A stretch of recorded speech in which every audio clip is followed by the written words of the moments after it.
brief history of the United States of America. Hi, boys and girls, ready to get started? Once upon a time, there were these people in Europe called pilgrims, and they were afraid of being persecuted. So they all got in a boat and sailed to the New World where they wouldn't have to be scared ever again. Oh, I'm so relaxed. I feel so much safer. But as soon as they arrived, they were greeted by savages, and they got scared all over again. So they killed them all. Now, you'd think wiping out a race of people would calm them down, but no. Instead, they started getting frightened of each other. Witch! So they burned witches. In 1775, they started killing the British so they could be free. And it worked, but they still didn't feel safe. So they passed a Second Amendment which said every white man could keep his gun. I loves my gun. Loves my gun. Which brings us to the genius idea of slavery. You see, boys and girls, the white people back then were also afraid of doing any work. So they went to Africa, kidnapped thousands of black people, brought them back to America, and forced them to work very hard for no money.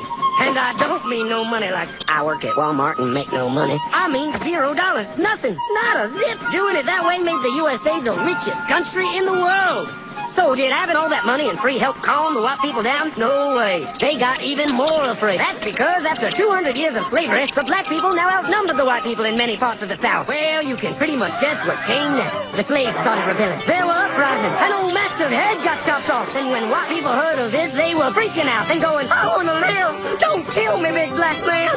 Well, just in the nick of time came Samuel Colt, who in 1836 invented the first weapon ever that could be fired over and over without having to reload. And all the southern whites were like, yeehaw! But it was too late. The North soon won the Civil War and the slaves were freed. Yep, they were free now to go chop all the old masters' heads off. And everybody was like, oh no, we're gonna die. But the freed slaves took no revenge.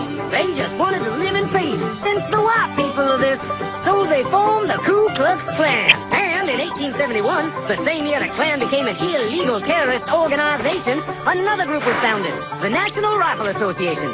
Soon politicians passed one of the first gun laws, making it illegal for any black person to own one. It was a great year for America, the KKK and the NRA. Of course, they had nothing to do with each other, and this was just a coincidence. One group legally promoted responsible gun ownership, and the other group shot and lynched black people.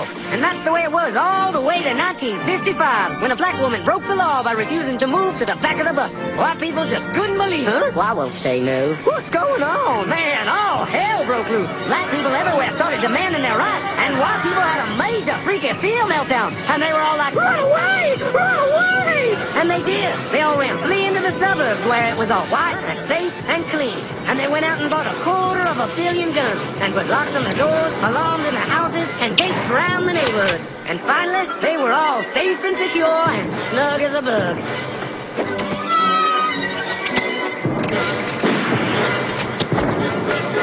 And everyone lived happily ever after.